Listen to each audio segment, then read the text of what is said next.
todos y bienvenidos al vivo. Hoy vamos a hablar sobre la ética, un tema que está presente en nuestras decisiones de nuestra vida, aunque a veces no nos damos cuenta. Y hoy vamos a compartir información, debatir algunos dilemas y nos encantaría que ustedes participen en el chat. Acá María está preguntando si la República nació en Francia o en Roma, ya que escucha que vino de las dos partes. Muy buena pregunta, justamente esta es una de las mayores confusiones y para poder contestar esto te voy a traer a dos invitadas especiales, que una es Delphi, que viene de la antigua Roma, y otra es Rena, que viene de la Revolución Francesa. A ver Delphi, arranca vos. Gracias. La primera república de la historia surgió en Roma, alrededor del año 509 a.C. Hasta ese momento éramos gobernados por un rey, pero los romanos decidimos terminar con la monarquía y reemplazarla por un sistema donde distintas magistraturas y el Senado compartían el poder. La idea principal era evitar que una sola persona concentrara toda la autoridad y de ahí viene la palabra república, que significa la cosa pública, es decir, aquello que pertenece a todos y no a un solo gobernante. Todo muy lindo, Marco, ¿eh? Pero tampoco venda humo. La República Romana fue muy importante, pero no era como la entendemos hoy. En esa época, no todas las personas podían participar en la política y existían muchas desigualdades.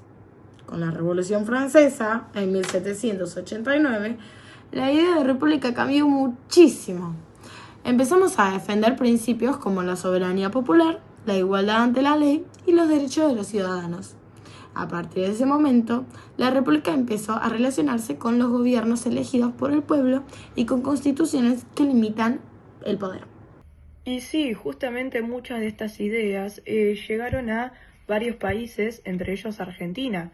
Cuando se sancionó nuestra Constitución en 1853, se utilizaron varios de estos principios para organizar el Estado, dividir el poder y garantizar los derechos. Entonces, los dos tienen razón, pero lo único que los diferencia es que hablan momentos distintos de la historia. ¿A qué se refiere con esto? A que Roma lo que hizo principalmente fue crear una primera experiencia republicana y luego Francia lo que hizo fue tomar esta idea y la desarrolló hasta dar a entender lo que sabemos hoy en día acerca de una república moderna. Juan03 pregunta ¿qué es exactamente una república? Bueno, ya como sabemos de dónde viene, vamos a explicar lo que es una república hoy en día.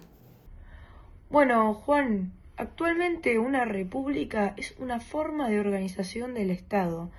En quienes lo gobiernan deben ejercer el poder mediante un periodo determinado y respetar una constitución. El poder no se concentra en una sola persona, sino que se divide en diferentes órganos para que no hayan abusos. Eso es algo muy importante. La república nació justamente para impedir que un rey volviera a tener todo el poder. Y hoy también implica que todos somos iguales ante la ley y que las autoridades deben gobernar respetando reglas. Nadie, ni siquiera un presidente, puede hacer lo que quiera. Eso en Argentina aparece desde el artículo número 1 de nuestra Constitución, que establece que nuestro gobierno adopta una forma representativa, republicana y federal. Esa frase resume gran parte de la organización de nuestro Estado. O sea que una república no es únicamente elegir un presidente, sino que es también tener una constitución, respetar las normas y leyes, dividir el poder y más que nada garantizar el derecho a toda la población. A ver, acá también preguntan si una democracia y una república son lo mismo. No, en mi época existía una república, pero no una democracia como la conocemos hoy. Exacto, son conceptos relacionados, pero distintos. La democracia responde a la pregunta ¿de dónde viene el poder? La respuesta es del pueblo. Sin embargo, la república contesta a otra pregunta. ¿Cómo se organiza ese poder? Bien, lo hace mediante la Constitución, los representantes elegidos, la división de poderes y mediante los límites que se le imponen a quienes lo gobiernan. Por estas razones, la mayoría de democracias modernas funcionan como una república, pero una república no necesariamente debe ser democrática, ya que si un gobernante concentra todo el poder en una zona o no respeta la elección libre o directamente viola una ley o norma, esta puede seguir considerándose una república, pero ya no conforma con los valores democráticos. Justamente por eso las constituciones son tan importantes, porque protegen a los derechos de las personas y limitan el poder del Estado. Un resumen de todo esto es que la democracia dice que el poder le pertenece al pueblo y luego la república lo que hace es reorganizar todo este poder para que nadie pueda abusar de él. Y bueno, cuando estos trabajan juntos, fortalecen al Estado de Derecho. A ver, acá Francisco pregunta que si Argentina es una república, ¿por qué también se le considera representativa y federal? ¿No solo alcanza con decirle república? Muy buena pregunta, ya que esta frase aparece en el artículo 1 de la Constitución, y esta pregunta te la puede contestar Luchi. Bien, el artículo 1 dice que la nación argentina adopta para su gobierno la forma representativa, republicana y federal. Las tres palabras son importantes y cada una significa algo distinto. Es representativa porque los ciudadanos no gobiernan directamente, sino que elegimos representantes mediante el voto para que tomen decisiones en nuestro nombre. Es republicana porque el poder está dividido. Existe una constitución y los gobernantes tienen un mandato limitado en el que deben rendir cuentas por sus actos. Y es federal porque el poder no está concentrado solamente en el gobierno nacional, sino que las provincias conservan su propia autonomía y tienen sus propias autoridades y constituciones. Eso último en mi época no existía. Roma concentraba mucho más poder.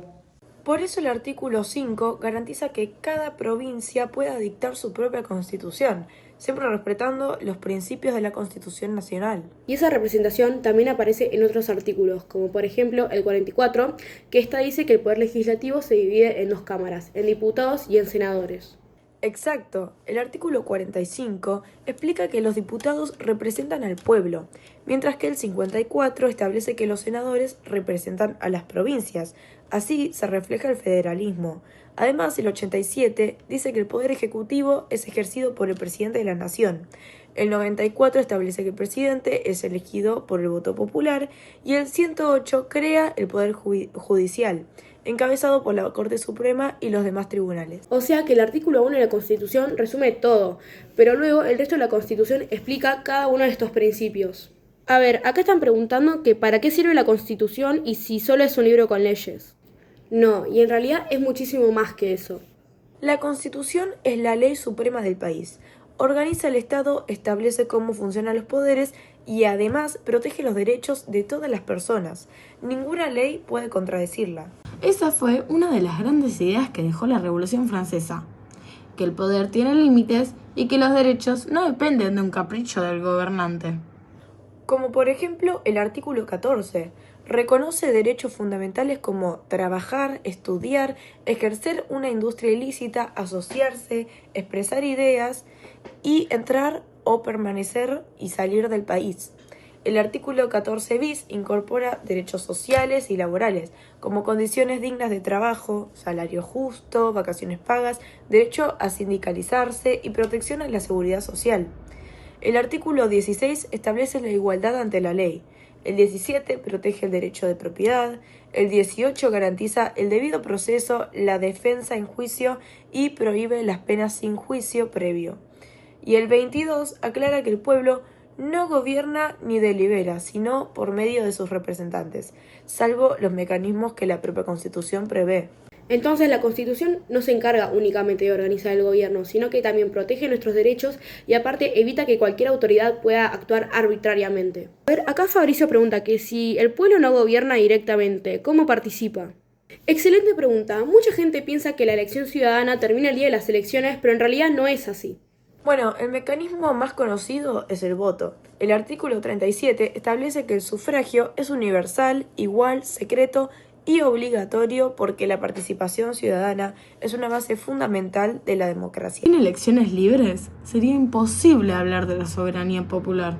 Además de que el artículo 38 reconoce a los partidos políticos como instituciones fundamentales del sistema democrático, son ellos quienes presentan candidatos y permiten que existan distintas propuestas.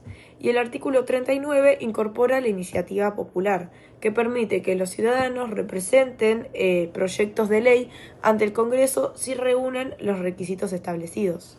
Qué distinto de Roma. Nosotros participábamos de otra manera y muchísima gente ni siquiera podía hacerlo.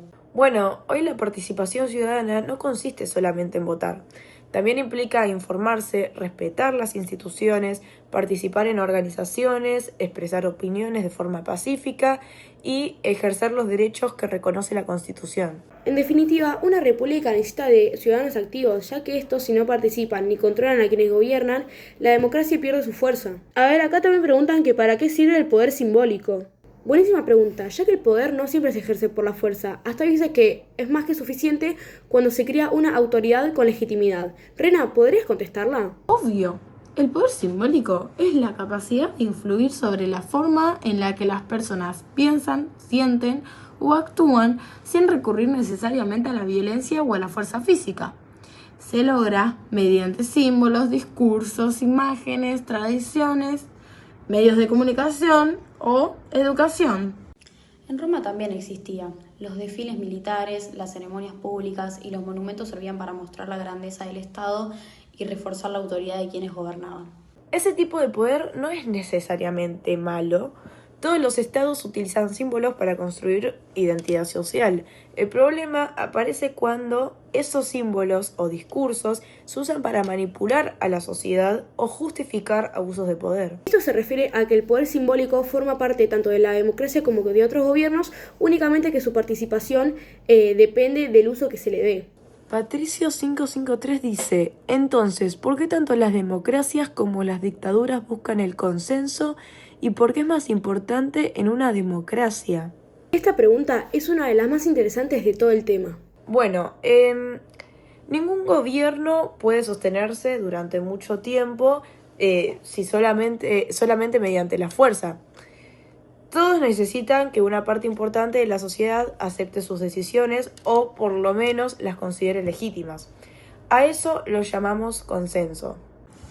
Y la diferencia es que en una democracia el consenso se consigue respetando las leyes, garantizando derechos, permitiendo la participación ciudadana y celebrando las elecciones libres. En cambio, una dictadura muchas veces intenta construir consenso mediante el miedo, la censura, la propaganda o el control de la información. Bueno, por eso hablamos del Estado de Derecho.